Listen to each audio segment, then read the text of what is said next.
ಮುನ್ನೆಚ್ಚರಿಕೆ ಕ್ರಮವಾಗಿ ಮೈ ಮೇಲೆ ಏನಾದರೂ ಗಾಯ ಇದ್ದಲ್ಲಿ ಈ ಔಷಧಿಯನ್ನು ಹಚ್ಚಬಾರದು. ತದನಂತರ ಒಂದು 2 ರಿಂದ 3 ಗಂಟೆಯ ಕಾಲ ಎಳೆ ಬಿಸಿಲಿನಲ್ಲಿ ಬಿಟ್ಟು ನಂತರ ಅದನ್ನು ಸಾಬೂನಿನಿಂದ ತೊಳಿಬೇಕು. ಸೊ ಅದರ ಜೊತೆಗೆ ಕೊಟ್ಟಿಗೆಯ ಒಳಗಡೆ ಹಾಗೂ ಕೊಟ್ಟಿಗೆಯ ಸುತ್ತಮುತ್ತ ಇದೇ ರೀತಿ ಪ್ರಮಾಣದಲ್ಲಿ ಈ ರಾಸಾಯನಿಕ ವಸ್ತುವನ್ನು 1 ml 1 ಲೀಟರ್ ನೀರಿನಲ್ಲಿ ಬೆರೆಸಿ ಇದನ್ನು ಸಿಂಪಡಿಸಿದಾಗ ಸುತ್ತಮುತ್ತ ಸಿಂಪಡಿಸಿ ಕೊಟ್ಟಿಗೆ ಸುತ್ತಮುತ್ತ ಹಾಗೂ ಕೊಟ್ಟಿಗೆ ಒಳಗಡೆ ಸಿಂಪಡಿಸೋದ್ರಿಂದ ನಾವು ಈ ಉಣ್ಣೆಗಳನ್ನು ಕೂಡ ನಾವು ಬಹಳಷ್ಟು ಪ್ರಮಾಣದಲ್ಲಿ ತಡೆಗಟ್ಟಬಹುದು. ಪಶುಪಾಲಕರು ಬೇಸಿಗೆಯಲ್ಲಿ ಸ್ವಚ್ಛತೆಯತ್ತ ವಿಶೇಷ ಗಮನ ಹರಿಸಿ ರೋಗ ಲಕ್ಷಣಗಳು ಕಂಡ ತಕ್ಷಣ ಸೂಕ್ತ ಔಷಧೋಪಚಾರ ಒದಗಿಸಿದರೆ ಮಾರಕ ರೋಗಗಳಿಂದ ಜಾನುವಾರುಗಳನ್ನು ರಕ್ಷಿಸಬಹುದಾಗಿದೆ.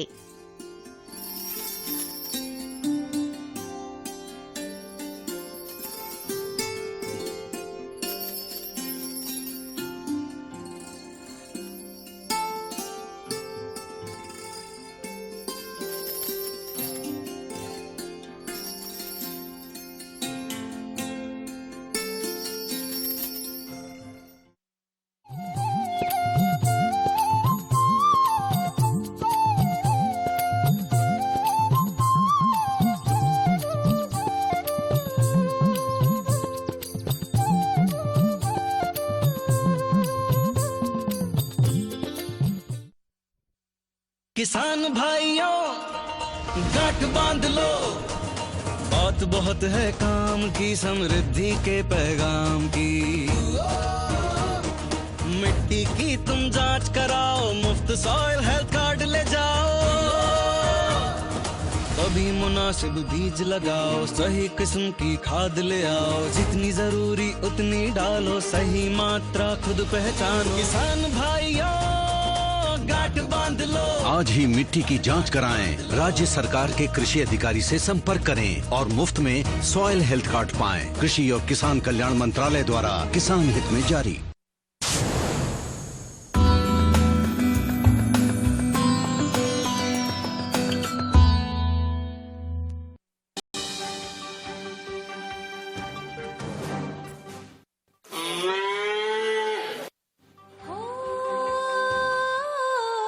ತಂದಾನಿ ತಾನಿ ನಾನಿ ತಂದಾನೇ ನಾನಿ ತಾನಾ.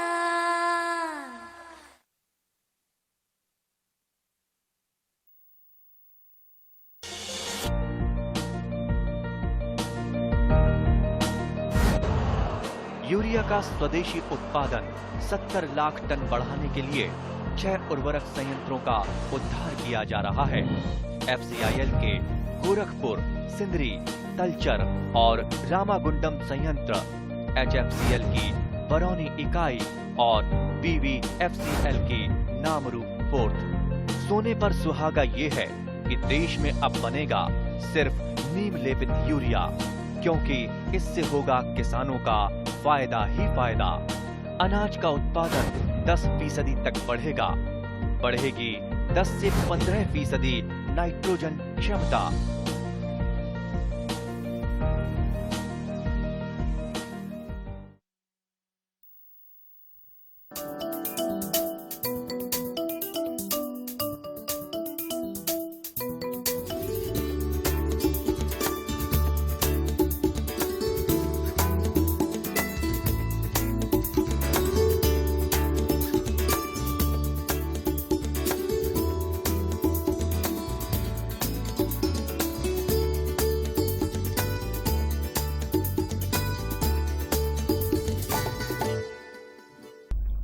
ನಮಸ್ಕಾರ ರೈತ ಬಾಂಧವರೇ, ಕೃಷಿ ದರ್ಶನದ ಕೃಷಿ ವಾರ್ತೆಗೆ ತಮಗೆಲ್ಲರಿಗೂ ಹಾರ್ದಿಕ ಸ್ವಾಗತ.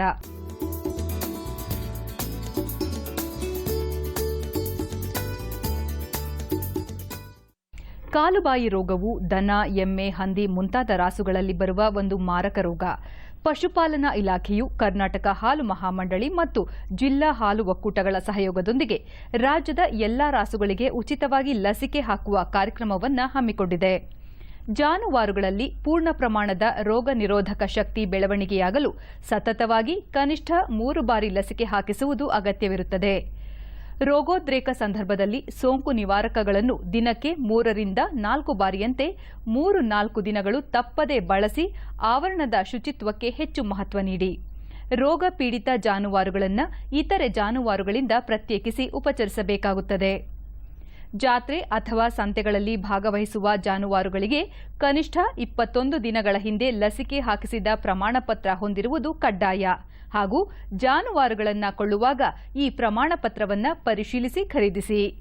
ಹೊರಗಿನಿಂದ ಕೊಂಡ ಜಾನುವಾರುಗಳನ್ನು 10-15 ದಿನಗಳವರೆಗೆ ಇತರ ಜಾನುವಾರುಗಳಿಂದ ಪ್ರತ್ಯೇಕಿಸಿಡುವುದು ಮತ್ತು ನಂತರ ರೋಗದ ವಿರುದ್ಧ ಲಸಿಕೆ ಹಾಕಿಸಬೇಕಾಗುತ್ತದೆ. ಹಿಂದೆ ಎಷ್ಟೇ ಬಾರಿ ಲಸಿಕೆ ಹಾಕಿಸಿದ್ದರೂ ಸಹ ಪ್ರತಿ ಬಾರಿ ತಪ್ಪದೆ ಎಲ್ಲ ಜಾನುವಾರುಗಳಿಗೆ ಲಸಿಕೆ ಹಾಕಿಸಬೇಕು. ಲಸಿಕೆ ಹಾಕಿಸುವುದೊಂದೇ ಕಾಲುಬಾಯಿ ರೋಗ ನಿಯಂತ್ರಿಸಲು ಇರುವ ಏಕೈಕ ಮಾರ್ಗ. ಹಾಗಾಗಿ ತಪ್ಪದೆ ಲಸಿಕೆ ಹಾಕಿಸಿ.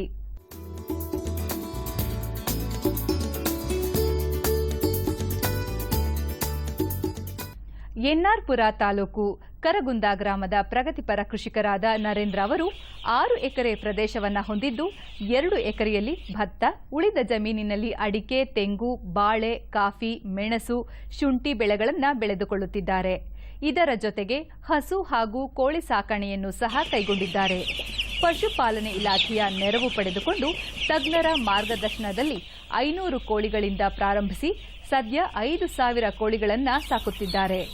ಖಾಸಗಿ ಕಂಪನಿಯೊಂದಿಗೆ ಒಪ್ಪಂದ ಮಾಡಿಕೊಂಡು ವೈಜ್ಞಾನಿಕ ರೀತಿಯಲ್ಲಿ ಕೋಳಿ ಸಾಕಣೆಯನ್ನ ಕೈಗೊಂಡಿರುವ ನರೇಂದ್ರ ಅವರು ಶ್ರಮಪಟ್ಟಷ್ಟು ಈ ಉಪಕಸುಬಿನಲ್ಲಿ ಹೆಚ್ಚು ಲಾಭ ಗಳಿಸಬಹುದು ಎನ್ನುತ್ತಾರೆ. ಫಸ್ಟು ನಾವು 500 ಮರಿಯಿಂದ ಸ್ಟಾರ್ಟ್ ಮಾಡ್ದು, ಆನಂತರ 3,000 ಆಯಿತು, ಆನಂತರ ಈಗ 5,000 ಮರಿ ಸಾಕ್ತಾ ಇದ್ದೀವಿ. ಪಶುಪಾಲನೆ ಇಲಾಖೆಯಿಂದ ನಮಗೆ ತುಂಬ ಕೋಆಪ್ರೇಟ್ ಮಾಡಿದ್ದಾರೆ. 1 ಲಕ್ಷ ಅಮೌಂಟ್ ಕೊಟ್ಟು ಆಮೇಲೆ 35,000 ಸಬ್ಸಿಡಿ ಹಣವನ್ನು ಕೊಟ್ಟಿದ್ದಾರೆ. ನಾವು ಅಲ್ಲಿ ತಮಿಳ್ನಾಡಿಂದ ಬರುತ್ತೆ, ಆಂಧ್ರ ಪ್ರದೇಶದಿಂದ ಬರುತ್ತೆ, ಹಾಗೆ ಬೆಂಗಳೂರಿಂದ ಬರುತ್ತೆ, ಚಿಕ್ಕಮಂಗ್ಳೂರಿಂದನೂ ನಮಗೆ ಕೋಳಿ ಮರಿ ಬರುತ್ತೆ. ಆದರೆ ಅದು ಮರಿ ಮೊಟ್ಟೆಯಿಂದ ಬಂದು 24 ಗಂಟೆ ಒಳಗೆ ನಮ್ಮ ಫಾರಮಿಗೆ ಬಂದು ತಲುಪುತ್ತೆ. ಆಮೇಲೆ ಅದನ್ನು ನೋಡ್ಕೊಳಕ್ಕೆ ಅಂತ ಫಸ್ಟ್ ದಿನ ನಾವು ನೆಲಕ್ಕೆ ಉಮಿ ಮೇಲ್ಗಡೆ ಒಂದು ಪೇಪರ್ನ ಹಾಕಿ ಒಂದು 24 ಗಂಟೆ ಮೇಂಟೈನ್ ಮಾಡ್ತೀವಿ. ಆನಂತರ ಅವಕ್ಕೆ ಹೀಟ್ ಕೊಡಲಿಕ್ಕೆ ಡ್ರಮ್ಮು ಮತ್ತು ಸೌದೆ ಸಿಸ್ಟಮ್ ಮಾಡ್ಕೊಂಡಿವಿ. ಹೀಟ್ ಕೊಡ್ತಾ ಇರಬೇಕು, ಸುಮಾರು 90 ಡಿಗ್ರಿ ಹೀಟ್ ಇರಬೇಕಾಗುತ್ತೆ. ಆನಂತರ ಪ್ರತಿ ಹಾಫ್ ಆನ್ ಅವರಿಗೆ ಒಂದು ಸಲ ಏಳಿಸ್ಬೇಕು, ಇಲ್ಲಾಂದರೆ ಅದು ಫುಡ್ಡು ತಿನ್ನೋದಿಲ್ಲ, ನೀರು ಕುಡಿಯೋಲ್ಲ, ಇಲ್ಲ ಅಡಿಗಡೆ ಇದ್ರ ಮರಿಗಳು ಥಂಡಿಯಾಗಿ ಹಾಗೆ ಸತ್ತೋಗೋಕ್ಕೆ ಚಾನ್ಸಸ್ ಇರುತ್ತೆ. ಅದಕ್ಕೋಸ್ಕರ ನಾವು ಏನು ಮಾಡ್ತೀವಿ, ಹಾಫ್ ಆನ್ ಅವರಿಗೆ ಒಂದು ಸಲ ಏಳಿಸಿ ಅವನ್ನ ಫೀಡ್ನೆಲ್ಲ ತಿನ್ನಿಸೋದು, ಮೆಡಿಸಿನ್ ಕೊಡೋದು, ಸೌದೆ ಹೀಟ್ನ 90 ಡಿಗ್ರಿ ಅಷ್ಟು ಮಾಡಿಕೊಡ್ತಾ ಇರ್ತೀವಿ. ನೀರನ್ನ ಹೀಗೆ ಊಟ ಮಾಡಿ ಡ್ರಿಂಕರ್ ಸಿಸ್ಟಮಲ್ಲಿ ಕೊಡ್ತಾ ಇದ್ದೀವಿ ಸರ್. ಆಹಾರ ಪೇಪರ್ ಫಸ್ಟ್ ದಿನ 24 ಅವರ್ಸ್ ಪೇಪರ್ ಮೇಲೆ ಫೀಡ್ನ ಹಾಕ್ತಾ ಇರ್ತೀವಿ ಸರ್. ನೆಕ್ಸ್ಟ್ ಫೀಡರು ಸಿಸ್ಟಮ್ ಇದೆ, ಫೀಡರಲ್ಲಿ ಅದು ಬರುತ್ತೆ. ಆಮೇಲೆ ನೆಕ್ಸ್ಟ್ ಡ್ರಿಂಕರ್ಗೆ ನೀರಿನ ಟ್ಯಾಂಕಿಂದ ಡೈರೆಕ್ಟ್ ಮೆಡಿಸಿನು ಮತ್ತು ಇದು ಕಳಿಸ್ತಾ ಇರುತ್ತೆ. ಕೋಳಿ ಮನೆ 250 ಅಡಿ ಇದೆ, 24 ಅಗಲ ಇದೆ. 20 ದಿನದವರೆಗೆ ಇವಕ್ಕೆ ಸ್ವಲ್ಪ ವೆದರ್ ಹೀಟ್ ಇರಬೇಕಲ್ಲ, ಅದಕ್ಕೋಸ್ಕರ ಆ ಕಡೆ ಈ ಕಡೆ ಎಲ್ಲ ಸೈಡು ಟಾರ್ಪಲ್ ಬಿಟ್ಟಿರ್ತೀವಿ. 20 ದಿನದ ನಂತರ ಅವಕ್ಕೆ ತುಂಬ ಗಾಳಿ ಬೇಕಾಗುತ್ತೆ. ಅದಕ್ಕೋಸ್ಕರ ನಾವು ಟಾರ್ಪಲ್ಲು ಇದನ್ನೆಲ್ಲ ತೆಗೆದು ಆದಷ್ಟು ಫ್ರೀ ಮಾಡಿಕೊಡ್ತಾ ಇರ್ತೀವಿ, ಗಾಳಿ ಮತ್ತು ಇದು ಬರೋ ರೀತಿ ಮಾಡಿಕೊಡ್ತೇವೆ. ಈಗ ನಾವು ಅದನ್ನು ಒಂದೇ ಸಲ ನಮಗೆ ಸೇಲ್ ಮಾಡೋಕ್ಕೆ ಕಷ್ಟ ಆಗೋದ್ರಿಂದ ಖಾಸಗಿಯರ ಜೊತೆ ನಾವು ಒಪ್ಪಂದ ಮಾಡ್ಕೊಂಡು ಅವರು ಮೆಡಿಸಿನ್ ಕೊಡ್ತಾರೆ, ಫೀಡ್ ಕೊಡ್ತಾರೆ, ಹಾಗೆ ಮರಿಗಳನ್ನ ಅವರೇ ತಗೊಂಡೋಗ್ತಾರೆ, ಒಂದೇ ದಿನಕ್ಕೆ ಲಿಫ್ಟ್ ಮಾಡ್ಕೊಂಡು ಅವರೇ ತಗೊಂಡೋಗ್ತಾರೆ. 38ರಿಂದ 42 ದಿನದಲ್ಲಿ ಎಲ್ಲ ಮರಿಗಳನ್ನ ತಗೊಂಡೋಗ್ತಾರೆ. ಅದು ಕೊಡುವಾಗ 50 ಗ್ರಾಮ್ ಇರುತ್ತೆ. ನಾವು 38ರಿಂದ 40 ದಿನದಲ್ಲಿ 2 kg 250ರಿಂದ 3 kg 2.5 kgವರೆಗೂ ಅವರೇಜ್ ನಾವು ರೆಡಿ ಮಾಡೋಕ್ಕೆ ಕಳಿಸ್ಕೊಡ್ತೀವಿ. ನಮಗೆ ಈ ಕೋಳಿ ಸಾಕೋದು ವೆದರ್ ಇದೆಯಲ್ಲ, ಚಳಿಗಾಲ ಮತ್ತು ಮಳೆಗಾಲ ತುಂಬ ನಮಗೆ ಪ್ಲಸ್ ಆಗಿರುತ್ತೆ. ಬೇಸಿಗೆಗಾಲ ತುಂಬ ಹೀಟ್ ಇರೋದ್ರಿಂದ ಕೋಳಿಗಳು ಅಷ್ಟೊಂದು ಫೀಡ್ ತಿನ್ನೋದಿಲ್ಲ, ವೆಯ್ಟು ಸಿಕ್ಕಲ್ಲ. ಅದರಿಂದ ಮಳೆಗಾಲ ಮತ್ತು ಚಳಿಗಾಲದಲ್ಲಿ ತುಂಬ ವೆಯ್ಟ್ ಸಿಗುತ್ತೆ. ಅವರೇಜ್ ನಮಗೆ ಮಳೆಗಾಲ ಚಳಿಗಾಲದಲ್ಲಿ ನಮಗೆ 85,000ದವರೆಗೂ ಒಂದು ಬ್ಯಾಚಿಗೆ 38 ದಿನಕ್ಕೆ 38ರಿಂದ 40 ದಿನಕ್ಕೆ 80ರಿಂದ 85,000 ರೂಪಾಯಿ ಅಮೌಂಟ್ ಸಿಗುತ್ತೆ. ವರ್ಷದಲ್ಲಿ 5ರಿಂದ 6 ಬ್ಯಾಚ್ ಮಾಡ್ತೀವಿ. ಈ ಕೋಳಿ ಗೊಬ್ಬರದಿಂದ ತುಂಬ ಉಪಯೋಗ ಇದೆ, ಗದ್ದೆಗಂತೂ ತುಂಬ ಚೆನ್ನಾಗಿ ಬರುತ್ತೆ.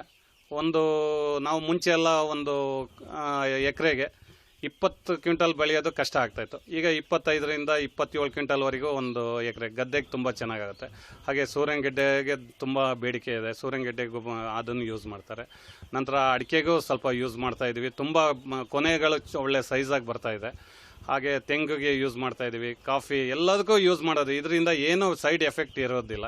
ಅದಕ್ಕೋಸ್ಕರ ತುಂಬ ಜನ ಇದನ್ನು ಲೈಕ್ ಮಾಡ್ತಾರೆ. ತುಂಬ ಬೇರೆ ಗೊಬ್ಬರಕ್ಕಿಂತ ಇದು ಒಳ್ಳೆಯದು ಅನಿಸುತ್ತೆ. ಇದು ಗ್ರಾಮೀಣ ಯುವಕರಿಗೊಂದು ಇದೊಂದು ಒಳ್ಳೆಯ ಯೋಜನೆ ಅನ್ಬೋದು. ಯಾಕೆಂದರೆ ನಾವು ಹೊರಗಡೆ ಹೋಗಿ ದುಡಿಯೋಕ್ಕಿಂತ ಮನೆ ಜಮೀನು ಜೊತೆಗೆ ಇದನ್ನು ಆಲೋಚಿಸ್ಕೊಂಡ್ರೆ ತುಂಬ ಒಳ್ಳೆಯದಾಗಿ ಇರುತ್ತೆ ಅನಿಸುತ್ತೆ.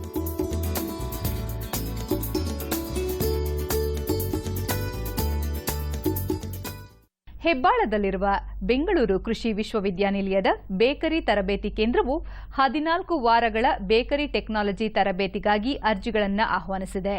ಅಭ್ಯರ್ಥಿಗಳು ಕನಿಷ್ಠ ಎಸ್ಎಸ್ಎಲ್ಸಿ ಪಾಸ್ ಆಗಿರಬೇಕು. ನಿಗದಿತ ಅರ್ಜಿ ಫಾರಂಗಳನ್ನು ಹೆಬ್ಬಾಳದಲ್ಲಿರುವ ಬೇಕರಿ ತರಬೇತಿ ಕೇಂದ್ರದಿಂದ ಪಡೆದುಕೊಳ್ಳಬಹುದು. ಭರ್ತಿ ಮಾಡಿದ ಅರ್ಜಿಗಳನ್ನು ಸಂಯೋಜಕರು, ಬೇಕರಿ ತರಬೇತಿ ಕೇಂದ್ರ, ಕೃಷಿ ವಿಶ್ವವಿದ್ಯಾನಿಲಯ, ಹೆಬ್ಬಾಳ, ಬೆಂಗಳೂರು 560024 ಈ ವಿಳಾಸಕ್ಕೆ 17/4/2017 ಒಳಗೆ ಸಲ್ಲಿಸಬೇಕು.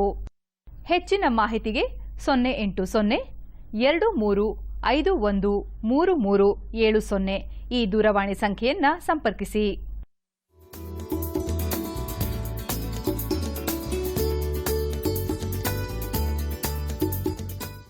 ರಾಜ್ಯದ ಕರಾವಳಿ, ಉತ್ತರ ಒಳನಾಡು ಹಾಗೂ ದಕ್ಷಿಣ ಒಳನಾಡಿನ ಎಲ್ಲಾ ಜಿಲ್ಲೆಗಳಲ್ಲಿ ಚೆದುರಿದಂತೆ ಅಲ್ಲಲ್ಲಿ ಹಗುರವಾಗಿ ಮಳೆಯಾಗಲಿದೆ ಎಂದು ಭಾರತೀಯ ಹವಾಮಾನ ಇಲಾಖೆಯ ವರದಿ ತಿಳಿಸಿದೆ.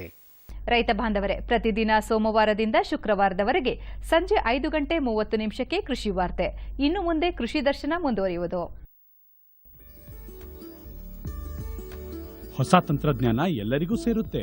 ನಾನು ಸಹ ನನ್ನ ಹೊಲದ ತಯಾರಿ, ಬಿತ್ತೋಕೆ, ಉಳುಮೆಗೆ, ಒಕ್ಕೋದು ಇತ್ಯಾದಿಗಳಿಗೆ ಚಿಕ್ಕ ಮಷೀನ್ಗಳನ್ನ ಅಗತ್ಯಕ್ಕನುಸಾರ ಖರೀದಿಸಿದೆ.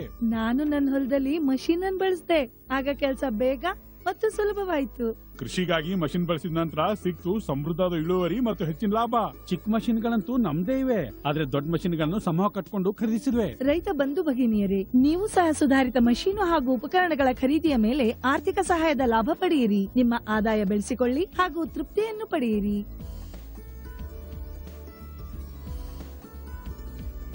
ಆಯ್ತು.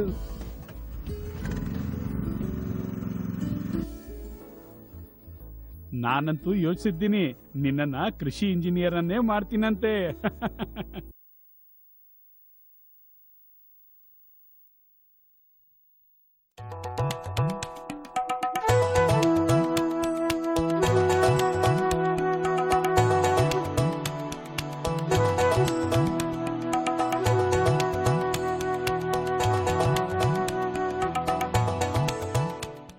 ಗೋವು ನಮ್ಮ ರಾಷ್ಟ್ರದ ಅತ್ಯಮೂಲ್ಯ ಸಂಪತ್ತು. ಅದರಲ್ಲೂ ಪಾರಂಪರಿಕ ಹಾಗೂ ಧಾರ್ಮಿಕ ಹಿನ್ನೆಲೆಯುಳ್ಳ ಪೂಜ್ಯನೀಯವೂ ಆಗಿರುವ ದೇಶಿ ಗೋವುಗಳನ್ನು ಕಾಮಧೇನು ಎಂದೇ ಕರೆಯಲಾಗುತ್ತದೆ. ಮೂಲತಃ ದೇಶೀಯ ತಳಿಗಳ ಗೋವುಗಳು ಸ್ಥಳೀಯ ಹವಾಮಾನಕ್ಕೆ ಹೊಂದಿಕೊಳ್ಳುವ ವೈರುಧ್ಯಮಯ ಹವಾಮಾನ ಪರಿಸ್ಥಿತಿಯಲ್ಲಿಯೂ ಬದುಕುವ ಸಾಮರ್ಥ್ಯ ಹೊಂದಿದ್ದು, ಬರಗಾಲದ ಪರಿಸ್ಥಿತಿಯಲ್ಲಿಯೂ ಲಭ್ಯವಿರುವ ಮೇವನ್ನು ತಿಂದು ಬದುಕಬಲ್ಲವಾಗಿವೆ. ಮಿಶ್ರ ತಳಿಗಳಿಗೆ ಹೋಲಿಸಿದಲ್ಲಿ ಹೆಚ್ಚಿನ ರೋಗ ನಿರೋಧಕ ಶಕ್ತಿಯುಳ್ಳ ದೇಸಿ ತಳಿಗಳ ನಿರ್ವಹಣಾ ವೆಚ್ಚವೂ ಸಹ ಕಡಿಮೆ ಇದ್ದು, ಸಣ್ಣ ಹಾಗೂ ಅತಿ ಸಣ್ಣ ಕೃಷಿಕರಿಗೆ ನಿಜವಾದ ಅರ್ಥದಲ್ಲಿ ವರದಾನ ಆಗಿವೆ. ನಮ್ಮ ಸಂಸ್ಕೃತಿಯ ಒಂದು ಭಾಗವೂ ಆಗಿರುವ ದೇಶೀಯ ಗೋವುಗಳ ಸಂರಕ್ಷಣೆ ಹಾಗೂ ಅಭಿವೃದ್ಧಿಯನ್ನು ಪ್ರೋತ್ಸಾಹಿಸಲೆಂದೇ ಭಾರತ ಸರ್ಕಾರ ರಾಷ್ಟ್ರೀಯ ಗೋಕುಲ ಮಿಷನ್ ಆರಂಭಿಸಿದೆ. ನಮ್ಮಲ್ಲಿ ಇರುವಂತಹ 6 ದೇಶಿ ತಳಿಗಳು ಅಮೃತ್ ಮಹಲ್, ದೇವಣಿ, ಹಳ್ಳಿಕಾರ್, ಕಿಲಾರ್, ಕೃಷ್ಣ ವ್ಯಾಲಿ ಮತ್ತು ಮಲೆನಾಡು ಗಿಡ್ಡ. ಇವು ಆಯಾ ಪ್ರದೇಶದಲ್ಲಿ ಸ್ಥಳೀಯ ವಾತಾವರಣಕ್ಕೆ ತುಂಬ ಚೆನ್ನಾಗಿ ಹೊಂದಿಕೊಂಡಿವೆ. ಹಾಗೆಯೇ ಅಲ್ಪ ಸ್ವಲ್ಪ ಮೇವು ಸಿಗುವುದನ್ನು ಕೂಡ, ಅದರಲ್ಲೂ ಬರಗಾಲದಲ್ಲಿಯೂ ಕೂಡ ಸಿಕ್ಕಂತಹ ಕಳಪೆ ಗುಣಮಟ್ಟದ ಮೇವನ್ನು ಸೇವಿಸಿ ಕೂಡ ಜೀವಿಸ ಇರತಕ್ಕಂಥ ಒಂದು ಸಾಮರ್ಥ್ಯವನ್ನು ಪಡ್ಕೊಂಡಿದೆ. ಅಲ್ಲದೆ ರೋಗ ನಿರೋಧಕ ಶಕ್ತಿ ಇದರಲ್ಲಿ ಹೆಚ್ಚಾಗಿದೆ. ತಮಗೆ ಗೊತ್ತಿರೋ ಹಾಗೆ 2013ರಲ್ಲಿ ಏನು ಈ ಕಾಲುಬಾಯಿ ರೋಗ ಕಾಣಿಸಿಕೊಂಡಾಗ ಮಿಶ್ರತಳಿ ರಾಸುಗಳು ಹೆಚ್ಚಿನ ಸಂಖ್ಯೆಯಲ್ಲಿ ಮೃತಪಟ್ಟವು. ಅದರಿಂದಾಗಿ ರೈತರಿಗೆ ನಷ್ಟ ಆಯಿತು. ಆದರೆ ನಮ್ಮ ದೇಶಿ ದನಗಳಲ್ಲಿ ಈ ರೋಗದ ಪ್ರಕರಣಗಳು ಕಡಿಮೆ ಇತ್ತು, ಹಾಗೆ ತೀವ್ರತೆಯೂ ಕಡಿಮೆ ಇತ್ತು. ಈ ರೋಗದಿಂದ ನಮ್ಮ ದೇಶಿ ದನಗಳು ಮೃತಪಡೋದಿಲ್ಲ. ಅಲ್ಲದೆ ಇತರ ರೋಗಗಳಿಗೂ ಕೂಡ ದೇಶಿ ತಳಿಗಳಲ್ಲಿ ರೋಗ ನಿರೋಧಕ ಶಕ್ತಿ ಹೆಚ್ಚಾಗಿದೆ. ಒಂದು ನಿರ್ವಹಣಾ ವೆಚ್ಚ ಕಡಿಮೆ, ಹಾಗೂ ಈ ರೋಗ ನಿರೋಧಕ ಶಕ್ತಿ ಇರತಕ್ಕಂಥದ್ದು ಮತ್ತು ಹವಾಮಾನ ಬದಲಾವಣೆಯಲ್ಲಿ ಕೂಡ ಹೆಚ್ಚಾಗುವಂಥ ಉಷ್ಣತೆಯಲ್ಲಿಯೂ ಕೂಡ ಇಲ್ಲಿ ಸ್ಥಳೀಯ ವಾತಾವರಣಕ್ಕೆ ಹೊಂದಿಕೊಂಡು ನಮ್ಮೊಂದಿಗೆ ಜೀವಿಸುವಂತಹ ಶಕ್ತಿ ನಮ್ಮ ದೇಶಿ ದನಗಳ ವಿಶೇಷ ಗುಣಗಳಾಗಿವೆ. ರಾಜ್ಯ ಸರ್ಕಾರದ ಸಹಯೋಗದೊಂದಿಗೆ ಅನುಷ್ಠಾನಗೊಳ್ಳುತ್ತಿರುವ ರಾಷ್ಟ್ರೀಯ ಗೋಕುಲ ಮಿಷನ್ ದೇಶೀಯ ಗೋವು ತಳಿಗಳ ಅಭಿವೃದ್ಧಿ, ವಿನಾಶದ ಅಂಚಿನಲ್ಲಿರುವ ಈ ತಳಿಗಳ ಸಂರಕ್ಷಣೆಯ ನಿಟ್ಟಿನಲ್ಲಿ ಹಲವು ಕಾರ್ಯಕ್ರಮಗಳನ್ನು ಅನುಷ್ಠಾನಗೊಳಿಸುತ್ತಿದೆ. ಮುಖ್ಯವಾಗಿ ಈ ಕಾರ್ಯಕ್ರಮದ ಉದ್ದೇಶವೆಂದರೆ ದೇಶೀಯ ದನಗಳ ತಳಿಗಳನ್ನು ಅಭಿವೃದ್ಧಿಪಡಿಸುವಂತಹದ್ದು ಹಾಗೂ ವಿನಾಶದ ಅಂಚಿನಲ್ಲಿರ್ತಕ್ಕಂತಹ ದೇಶೀಯ ಜಾನುವಾರುಗಳ ತಳಿಗಳನ್ನು ನಾವು ಬೆಳೆಸಿ ಉಳಿಸಿಕೊಳ್ಳುವಂತಹ ಪ್ರಯತ್ನವನ್ನು ಈ ಕಾರ್ಯಕ್ರಮದ ಅಡಿಯಲ್ಲಿ ಮಾಡಲಿದ್ದೇವೆ.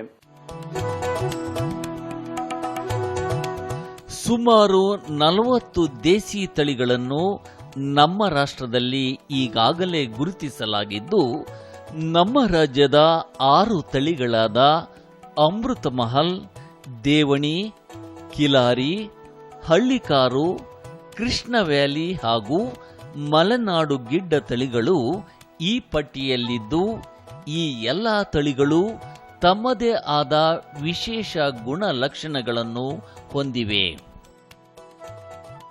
ನಮ್ಮ ದೇಶದಲ್ಲಿ ಸುಮಾರು 40 ಗುರುತಿಸಲ್ಪಟ್ಟಂತಹ ದೇಶಿ ದನಗಳ ತಳಿಗಳಿವೆ. ಇದರಲ್ಲಿ 6 ಮುಖ್ಯವಾದ ತಳಿಗಳು ನಮ್ಮ ರಾಜ್ಯದಲ್ಲಿವೆ. ಅಮೃತ್ ಮಹಲ್, ದೇವಣಿ, ಕಿಲಾರ್, ಹಳ್ಳಿಕಾರ್, ಕೃಷ್ಣ ವ್ಯಾಲಿ ಹಾಗೂ ಮಲೆನಾಡು ಗಿಡ್ಡ. ಇವು ಆಯಾ ಪ್ರದೇಶದಲ್ಲಿ ಚೆನ್ನಾಗಿ ಹೊಂದಿಕೊಂಡಿದ್ದು, ಉತ್ಪಾದನೆಯಲ್ಲಿ ಕಡಿಮೆ ಇದ್ದರೂ ಸಹ ಕೃಷಿ ಚಟುವಟಿಕೆಗಳಲ್ಲಿ ಬಹಳ ಉಪಯುಕ್ತವಾದಂತಹ ತಳಿಯ ದನಗಳಾಗಿವೆ. ಈ ದನಗಳನ್ನು ನಾವು ಆಯ್ಕೆಯ ಮೂಲಕ ಉತ್ತಮಪಡಿಸುವಂಥದ್ದು ಮತ್ತು ನಮ್ಮ ರಾಜ್ಯದಲ್ಲಿರ್ತಕ್ಕಂತಹ ಗುರುತಿಸಲ್ಪಡದೇ ಇರುವ ಅಥವಾ ಅವರ್ಣಿತ ತಳಿಗಳು ಅಂತ ಏನು ಹೇಳ್ತೇವೆ, ಅವುಗಳನ್ನು ಅಭಿವೃದ್ಧಿಪಡಿಸುವಂತಹ ಉದ್ದೇಶವನ್ನು ಇಟ್ಟುಕೊಂಡು ಈ ರಾಷ್ಟ್ರೀಯ ಗೋಕುಲ್ ಮಿಷನ್ ಅಡಿಯಲ್ಲಿ ಗೋಕುಲ ಗ್ರಾಮ ಸ್ಥಾಪನೆ ಮಾಡತಕ್ಕಂತಹ ಕಾರ್ಯಕ್ರಮವನ್ನು ನಾವು ಜಾರಿಗೊಳಿಸ್ತಾ ಇದ್ದೇವೆ. ಹಲವು ವಿಶೇಷ ಗುಣಗಳನ್ನು ಹೊಂದಿರುವ ದೇಸಿ ತಳಿಗಳನ್ನು ಗುರುತಿಸಿ ಆಯಾ ನೈಸರ್ಗಿಕ ಪರಿಸರದಲ್ಲಿ ಸಾಕಣೆ ಮಾಡಿ ಅಭಿವೃದ್ಧಿಪಡಿಸಲೆಂದೇ ರಾಜ್ಯದ ಹಲವು ಭಾಗಗಳಲ್ಲಿ ಈ ತಳಿಗಳ ಸಂವರ್ಧನಾ ಕೇಂದ್ರಗಳನ್ನು ಪ್ರಾರಂಭಿಸಲಾಗಿದ್ದು, ಈ ಕೇಂದ್ರಗಳ ಮೂಲಕ ರೈತರಿಗೆ ಉತ್ತಮ ಹೋರಿಗಳನ್ನು ಪೂರೈಸಿ ಆಯಾ ತಳಿಗಳನ್ನು ಉಳಿಸಿ ಬೆಳೆಸುವ ಉದ್ದೇಶವನ್ನು ಹೊಂದಲಾಗಿದೆ. ನಮ್ಮ ರಾಜ್ಯದಲ್ಲಿ ಈಗಾಗಲೇ ಪ್ರತಿಯೊಂದು ದೇಶಿ ತಳಿಯ ದನವನ್ನು ಸಂರಕ್ಷಣೆ ಮಾಡಿ ಉಳಿಸಿಕೊಳ್ಳುವ ದೃಷ್ಟಿಯಲ್ಲಿ ಒಂದೊಂದು ತಳಿಗೆ ಆಯಾ ಪ್ರದೇಶದಲ್ಲಿ ಒಂದೊಂದು ಸಂವರ್ಧನಾ ಕೇಂದ್ರವನ್ನು ನಾವು ಪ್ರಾರಂಭ ಮಾಡಿದ್ದೇವೆ. ಉದಾಹರಣೆಗೆ ನಾವು ಅಮೃತ್ ಮಹಲ್ ಕಾವಲುಗಳ ಬಗ್ಗೆ ಹೇಳಬೇಕು ಅಂದರೆ, ಈಗಾಗಲೇ ಸುಮಾರು 500 ವರ್ಷಗಳ ಹಿಂದಿನಿಂದ ನಡೆದುಕೊಂಡು ಬಂದಿರುವಂತಹ ಪರಂಪರೆಯ ಪ್ರಕಾರ ನಾವು ಅಮೃತ್ ಮಹಲ್ ದನಗಳ ಸಂರಕ್ಷಣೆಯನ್ನು ಕೈಗೊಳ್ತಾ ಬಂದಿದ್ದೇವೆ. ಇವುಗಳನ್ನು ಒಂದು ನೈಸರ್ಗಿಕ ವಿಧಾನದಲ್ಲಿ ಅಥವಾ ಒಂದು ಸ್ವಾಭಾವಿಕ ಸ್ಥಿತಿಯಲ್ಲಿ ಬೆಳೆಸಿಕೊಂಡು ಉಳಿಸಿಕೊಂಡು ಬಂದಿದ್ದೇವೆ. ಪ್ರತಿ ವರ್ಷ ಈ ಜಾನುವಾರುಗಳ ಒಂದು ಗಣನೆ ಅಥವಾ ಗಣತಿ ಕಾರ್ಯವನ್ನು ಕೈಗೊಂಡು ಜನವರಿ ತಿಂಗಳಲ್ಲಿ ರೈತರಿಗೆ ಈ ಜಾನುವಾರುಗಳನ್ನು ಸಾರ್ವಜನಿಕ ಹರಾಜಿನಲ್ಲಿ ನೀಡುವಂತಹ ಅಥವಾ ವಿಲೇವಾರಿ ಮಾಡುವಂತಹ ಕಾರ್ಯಕ್ರಮವನ್ನು ನಡೆಸ್ಕೊಂಡು ಬಂದಿದ್ದೇವೆ. ಅದೇ ರೀತಿ ನಾವು ತುಮಕೂರು ಜಿಲ್ಲೆಯ ಕುಣಿಕೇನಹಳ್ಳಿ ಗ್ರಾಮದಲ್ಲಿ ಹಳ್ಳಿಕಾರ್ ತಳಿ ಸಂವರ್ಧನಾ ಕೇಂದ್ರವನ್ನು ಮಾಡಿಕೊಂಡಿದ್ದೇವೆ. ಇದರಲ್ಲಿ ಕೂಡ ನಾವು ಉತ್ತಮವಾದ ರಾಸುಗಳನ್ನು ಪ್ರತಿ ವರ್ಷ ಸಾರ್ವಜನಿಕ ಹರಾಜಿನಲ್ಲಿ ರೈತರಿಗೆ ಒದಗಿಸ್ತಾ ಬಂದಿದ್ದೇವೆ. ಇದಲ್ಲದೆ ಕಿಲಾರ್ ತಳಿಯ ಜಾನುವಾರು ಸಂವರ್ಧನೆಯನ್ನು ನಾವು ಬಂಕಾಪುರದಲ್ಲಿ ಮಾಡ್ತಾ ಇದ್ದೇವೆ. ಇಲ್ಲಿಯೂ ಕೂಡ ರೈತರಿಗೆ ಉಪಯುಕ್ತವಾದಂತಹ ಉತ್ತಮ ಹೋರಿ ಕರುಗಳನ್ನು ನಾವು ನೀಡುವಂಥ ಉದ್ದೇಶವನ್ನು ಇಟ್ಕೊಂಡು ನಡೆಸ್ತಾ ಇದ್ದೇವೆ. ಅಲ್ಲದೆ ವಿನಾಶದ ಅಂಚಿನಲ್ಲಿರ್ತಕ್ಕಂತಹ ಕೃಷ್ಣ ವ್ಯಾಲಿ ತಳಿ ಅತಿ ಕಡಿಮೆ ಸಂಖ್ಯೆಯಲ್ಲಿ ಸುಮಾರು ಒಂದು 2,000 ದನಗಳಿರಬಹುದು. ಇದನ್ನು ನಾವು ಸಂವರ್ಧನೆಯ ಮೂಲಕ ಅದನ್ನು ಸಂರಕ್ಷಣೆ ಮಾಡಿಕೊಳ್ತಕ್ಕಂತಹ ಉದ್ದೇಶ ಈ ಕಾರ್ಯಕ್ರಮದಲ್ಲಿ ನಾವು ಕೈಗೊಳ್ತಾ ಇದ್ದೇವೆ. ಪ್ರಸ್ತುತ ನಾವು ಮುನ್ರಾಬಾದ್ನಲ್ಲಿ, ಕೊಪ್ಪಳ ಜಿಲ್ಲೆಯ ಮುನ್ರಾಬಾದ್ನಲ್ಲಿರ್ತಕ್ಕಂತಹ ಜಾನುವಾರು ಸಂವರ್ಧನಾ ಕ್ಷೇತ್ರದಲ್ಲಿ ಸುಮಾರು 87 ರಾಸುಗಳನ್ನು ಇಟ್ಕೊಂಡಿದ್ದೇವೆ.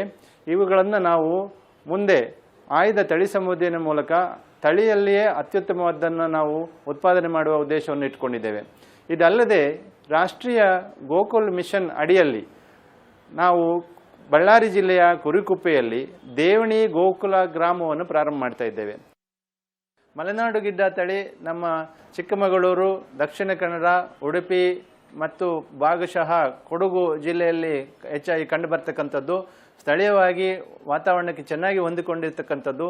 ಹಾಲಿನ ಉತ್ಪಾದನೆ ಕಡಿಮೆ ಇದ್ದರೂ ಕೂಡ ನಾವು ಒಂದು ಉತ್ಪಾದನಾ ಸಾಮರ್ಥ್ಯ ಮಾಪನ ಮಾಡುವಂಥ ಕಾರ್ಯವನ್ನು ಕೈಗೊಂಡಾಗ ಗರಿಷ್ಠ 6 ಲೀಟರ್ ಹಾಲು ಕೊಟ್ಟಿರ್ತಕ್ಕಂಥ ಹಸುಗಳು ಕೂಡ ನಮ್ಮ ಗಮನಕ್ಕೆ ಬಂದಿದೆ. ಆದರೆ ಸಾಧಾರಣವಾಗಿ ಇಷ್ಟು ಹಾಲು ಉತ್ಪಾದನೆ ಆಗದಿದ್ದರೂ ಕೂಡ ಸುಧಾರಣೆ ಮಾಡುವ ಮೂಲಕ, ತಳಿ ಸುಧಾರಣೆಯ ಮೂಲಕ ಅಥವಾ ಆಯ್ಕೆಯ ತಳಿ ಸಂವರ್ಧನೆ ಮೂಲಕ 2 ರಿಂದ 3 ಲೀಟರ್ ಹಾಲು ಬರುವಂಥ ಸಾಮಾನ್ಯ ಸ್ಥಿತಿಯನ್ನು ನಾವು ಸೃಷ್ಟಿ ಮಾಡಲಿಕ್ಕೆ ಸಾಧ್ಯ ಇದೆ. ಮಲೆನಾಡು ಗಿಡ್ಡ ಸ್ಥಳೀಯವಾಗಿ ವಾತಾವರಣಕ್ಕೆ ತುಂಬ ಹೊಂದ್ಕೊಂಡಿದೆ. ಈಗಿನ ಹವಾಮಾನ ಬದಲಾವಣೆಯಲ್ಲಿ ಕೂಡ ಅದು ತನ್ನ ಸಾಮರ್ಥ್ಯಾನುಸಾರ ಉತ್ಪಾದನೆಯನ್ನು ಕೊಡ್ತಕ್ಕಂಥ ಒಂದು ಶಕ್ತಿಯನ್ನು ಹೊಂದಿರುತ್ತೆ. ಈ ಯೋಜನೆಯ ಅಡಿಯಲ್ಲಿ ದೇಸಿ ತಳಿಗಳ ಸಂರಕ್ಷಣೆಗಾಗಿಯೇ ಗೋಕುಲ ಗ್ರಾಮಗಳನ್ನು ಪ್ರಾರಂಭಿಸಲಾಗಿದ್ದು, ತಳಿ ಸಂವರ್ಧನೆ ಉದ್ದೇಶದಿಂದ ಹೆಚ್ಚಿನ ಹಾಲು ಕರೆಯುವ ತಾಯಿ ಹಸುಗಳನ್ನು ಗುರುತಿಸಿ ಆನಂತರ ತಳಿ ಸಂವರ್ಧನೆಯಲ್ಲಿ ಬಳಸಿ ದೇಸಿ ತಳಿಗಳ ಸಾಮರ್ಥ್ಯ ಹೆಚ್ಚಿಸುವ ಕಾರ್ಯಕ್ರಮಗಳನ್ನು ಕೈಗೊಳ್ಳಲಾಗಿದೆ. ಈ ಗೋಕುಲ ಗ್ರಾಮವನ್ನು ಪ್ರಾರಂಭ ಮಾಡಬೇಕಾದ್ರೆ ಮೊದಲಿಗೆ ನಾವು ನಮ್ಮ ತಳಿ ಸಂವರ್ಧನೆಗೆ ಯೋಗ್ಯವಾದಂತಹ ತಾಯಿ ಹಸುಗಳನ್ನು, ಅಂದರೆ ಬುಲ್ ಮದರ್ಸ್ ಅಂತ ಹೇಳ್ತೇವೆ, ಇವುಗಳನ್ನು ಆಯ್ಕೆ ಮಾಡಿಕೊಳ್ಬೇಕಾಗ್ತದೆ. ಇವುಗಳನ್ನು ಆಯ್ಕೆ ಮಾಡಿಕೊಳ್ಬೇಕಾದ್ರೆ ಆಯಾ ಪ್ರದೇಶದಲ್ಲಿ ಕನಿಷ್ಠ ಪಕ್ಷ ನಾವು 1,000 ಉತ್ತಮವಾದ ಹಸುಗಳನ್ನು ಗುರುತಿಸಬೇಕಾಗ್ತದೆ. ಅಂದರೆ ಒಂದು ಕರಾವಿನಲ್ಲಿ ಈ ಹಸು ನೀಡ್ತಕ್ಕಂಥ ಹಾಲನ್ನು ನಾವು ಮಾಪನ ಮಾಡಿ ಒಂದು ಕರಾವಿನಲ್ಲಿ ಎಷ್ಟು ಹಾಲು ಬರುತ್ತೆ ಅದನ್ನು ಗಣನೆ ತೆಗೆದುಕೊಂಡು ಹೆಚ್ಚು ಹಾಲು ಕೊಡ್ತಕ್ಕಂಥ ಸುಮಾರು ಒಂದು 200 ರಾಸುಗಳನ್ನು ಅಥವಾ ಹಸುಗಳನ್ನು ಆಯ್ಕೆ ಮಾಡಿಕೊಂಡು ಒಂದು ಬುಲ್ ಮದರ್ ಫಾರ್ಮ್ ಅಂತ ಹೇಳ್ತೀವಿ, ಅಂದರೆ ಹೋರಿ ಮಾತೃ ಕೇಂದ್ರ ಅಂತ, ಹೋರಿ ಮಾತೃ ಕೇಂದ್ರವನ್ನು ನಾವು ಮಾಡಿಕೊಳ್ತೇವೆ. ಇದಕ್ಕೆ ಕೃತಗರ್ಭಧಾರಣೆ ಮೂಲಕ ಅತ್ಯುತ್ಕೃಷ್ಟವಾದಂತಹ ಹೋರಿಯ ವೀರ್ಯವನ್ನು ಪ್ರಯೋಗ ಮಾಡಿ ಹುಟ್ಟುವಂತಹ ಗಂಡು ಕರುಗಳನ್ನು ನಮ್ಮ ವೀರ್ಯ ಸಂಸ್ಕರಣಾ ಕೇಂದ್ರಗಳಲ್ಲಿ ಬಳಕೆ ಮಾಡಿಕೊಳ್ತೇವೆ.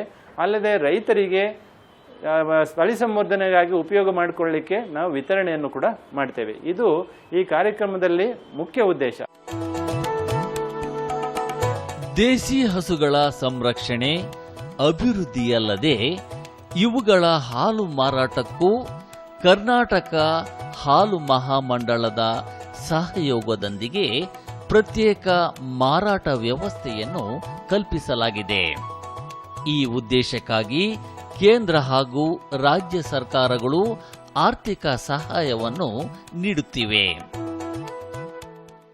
ನಾವು ಈ ದೇಶಿ ದನಗಳ ಕಡಸುಗಳನ್ನು ಪಾಲನೆ ಮಾಡ್ತಕ್ಕಂಥ ಕೇಂದ್ರಗಳನ್ನು ಸ್ಥಾಪನೆ ಮಾಡ್ತೇವೆ. ಈ ಕಡಸುಗಳಲ್ಲಿ ಕೂಡ ನಾವು ಹೆಚ್ಚು ಹಾಲು ಉತ್ಪಾದನೆ ಮಾಡುವ ರೀತಿಯಲ್ಲಿ ತಳಿ ಸಂವರ್ಧನೆಯನ್ನು ಕೈಗೊಳ್ತೇವೆ. ಸಂತತಿ 1 ಮತ್ತು 2ರಲ್ಲಿ ನಾವು ಕನಿಷ್ಠ ಪಕ್ಷ 4 ಲೀಟರ್ ಹಾಲು ಪಡೆಯುವ ಸಾಧ್ಯತೆಗಳು ಇದರಲ್ಲಿ ಇದೆ. ಇದೇ ಕಾರ್ಯಕ್ರಮದಲ್ಲಿ ಮತ್ತೊಂದು ಉದ್ದೇಶ ಅಂದರೆ ದೇಶಿ ದನಗಳ ಹಾಲನ್ನು ಮಾರಾಟ ಮಾಡುವ ವ್ಯವಸ್ಥೆಯನ್ನು ಕಲ್ಪಿಸ್ತಕ್ಕಂಥದ್ದು. ಇದನ್ನು ಭಾರತ ಸರ್ಕಾರವು ಕೂಡ ಪ್ರೋತ್ಸಾಹ ನೀಡ್ತಾ ಇದೆ. ಹಾಗೆ ರಾಜ್ಯ ಸರ್ಕಾರವು ಕೂಡ ಕಳೆದ 2016-17ನೇ ಸಾಲಿನ ಆಯವ್ಯಯದಲ್ಲಿ ಒಂದು ಹೊಸ ಘೋಷಣೆಯಾಗಿ ಮಾಡಿ ಕರ್ನಾಟಕ ಹಾಲು ಮಹಾಮಂಡಳಿಯವರು ದೇಶಿ ದನಗಳ ಹಾಲನ್ನು ಪ್ರತ್ಯೇಕವಾಗಿ ಸಂಗ್ರಹಣೆ ಮಾಡಿ ಸಂಸ್ಕರಣೆ ಮಾಡಿ ಒಂದು ಪ್ರೀಮಿಯಂ ದರ, ಅಂದರೆ ಹೆಚ್ಚಿನ ದರದಲ್ಲಿ ಮಾರಾಟ ಮಾಡುವಂಥ ವ್ಯವಸ್ಥೆಯನ್ನು ಕಲ್ಪಿಸ್ತಾ ಇದೆ. ಇದಕ್ಕಾಗಿ 2 ಕೋಟಿ ರುಗಳ ಅನುದಾನವನ್ನು ಕೂಡ ನಮ್ಮ ರಾಜ್ಯ ಸರ್ಕಾರ ನೀಡಿದೆ. ಭಾರತ ಸರ್ಕಾರವು ಕೂಡ ಇದಕ್ಕಾಗಿ 2 ಕೋಟಿ ಅನುದಾನವನ್ನು ನಿಗದಿಪಡಿಸಿಕೊಂಡಿದ್ದು, ಇದು ಮುಂದಿನ ದಿನಗಳಲ್ಲಿ ರೈತರು ದೇಶಿ ದನಗಳ ಹಾಲನ್ನು ಉತ್ಪಾದನೆ ಮಾಡಿ ಮಾರಾಟ ಮಾಡಲಿಕ್ಕೆ ಒಂದು ವ್ಯವಸ್ಥೆಯನ್ನು ಕಲ್ಪಿಸುವುದು ಕೂಡ ಆಗಿದೆ. ಕೃಷಿಕರ ಸಹಭಾಗಿತ್ವದಲ್ಲಿ ತಳಿ ಸಂವರ್ಧನೆ ಕೈಗೊಳ್ಳುವ ನಿಟ್ಟಿನಲ್ಲಿ ಈಗಾಗಲೇ ದೇಶೀಯ ತಳಿ ಸಂವರ್ಧಕರ ಸಂಘಗಳನ್ನು ಪ್ರಾರಂಭಿಸಲಾಗಿದ್ದು, ತಳಿ ಸಂವರ್ಧನೆಯಲ್ಲಿ ತೊಡಗಿಸಿಕೊಂಡಿರುವ ಕೃಷಿಕರಿಗೆ ಪ್ರಶಸ್ತಿ ಹಾಗೂ ಪ್ರೋತ್ಸಾಹ ಧನವನ್ನು ಸಹ